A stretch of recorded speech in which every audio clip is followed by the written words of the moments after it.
कृष्णा ने तान दिया अपने ही पति जीत पर बंदूक। जीत बता दिए सारा सच्चाई। जी हाँ दोस्तों, सीरियल नाथ कृष्ण गौरी कहानी में आने वाला कमेंट ट्रैक बेहद शानदार होने वाला है। जब गौरी हवन कुंड में पानी डाल देती है और बोलती है जीत से कि मैं नहीं जानती थी जीत कि तुम मेरे पीठ पीछे ऐसा करोगे। जीत बोलते हैं कि तुम गौरी जैसे समझ रही हो ऐसा कुछ भी नहीं है। कृष्णा का बेटा 6 साल पहले मर गया था, उसी का पूजा पाठ करा रहे हैं हम लोग। यह बात सुनकर गौरी फोटो तरफ देखती है और भगवान से दुआ करने लगती है कि हे भगवान, ये कृष्णा अपने ही बेटे को मरा हुआ समझती है, इसका बेटा शिव ही है। गौरी जीत को जल्दी से वहां से अपने घर लेकर चल जाती है और पूजा पाठ वहां पर समाप्त हो जाता है। पंडित जी को दक्षिणा दे रही थी कृष्णा, तो पंडित जी बोलते हैं कि मैं यह तुम्हारा दक्षिणा नहीं लूंगा, क्योंकि तुम्हारे हाथ में जो रेखा देखा है इससे यह पता चलता है कि तुम्हारा बेटा मरा हुआ नहीं है, वो आज भी जिंदा है। यह बात कहकर पंडित जी अपने घर चले जाते हैं और उधर गौरी बहुत ज्यादा परेशान थी और अपने जीत को बहुत ज्यादा समझा रही थी कि तुम मेरे साथ ऐसा क्यों कर रहे हो, मेरे पर तुमको थोड़ा सा ही विश्वास नहीं है, मैं तुम्हारे बेटा का पाल पोस कितना बड़का कर। जीत किसी की बात नहीं सुनता है और बोलता है कि 6 साल बाद मेरे जिंदगी में कृष्णा आई है, मैं उससे पता करके रहूंगा कि किसके लिए मुझे छोड़ दी और एक बार भी नहीं देखने आई मुझे, और वो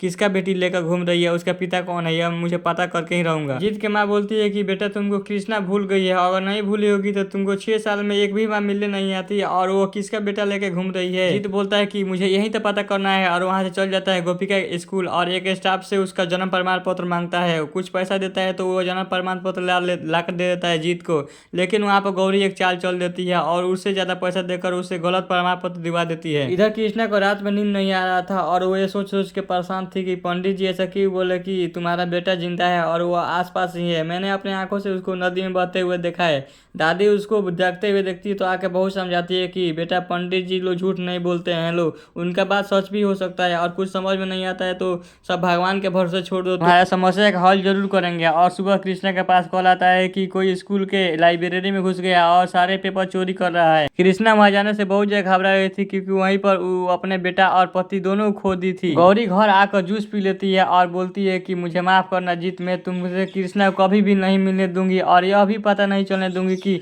कृष्णा के साथ वो बड़ा हादसा मैंने ही करवाया था। कृष्णा अपने पुलिस वाला ड्रेस में आती है और स्टाफ लोग से पूछती है कि भीतर कौन है। स्टाफ बताता है कि पता नहीं कौन है और लाइब्रेरी में सारा पेपर छीट छाट रहा है और भीतर से दरवाजा बंद कर लिया है। दरवाजा की तरफ से झांकती है तो कोई भी नजर नहीं आता है और वो जंगला की तरफ से चल जाती है लाइब्रेरी में और बोलती है कि तुम जो कोई भी हो मेरा सामने आओ, अगर नहीं आ सकते तो मैं गोली मार दूंगी तुमको। तभी लाइब्रेरी के एक बक्सा गिरने वाला था कृष्णा पर, तो जीत आकर रोक लेते हैं। जीत कृष्णा को देखकर पूरा अचंभा में पहुंच जाती है और वो हैरान हो जाती है कि ये क्यों आया है और बोलती है कृष्णा कि तुम क्या चाहते हो, क्यों आए हो इस लाइब्रेरी में, क्या पाना चाहते हो। जीत बोलता है कि यह सब तुम्हारे चलते हो रहा है, तुम किससे शादी कर ली और गोपिका किसकी बेटी है, यह सब जब तक मैं पता नहीं कर लूंगा तो मैं आसानी से नहीं बैठूंगा।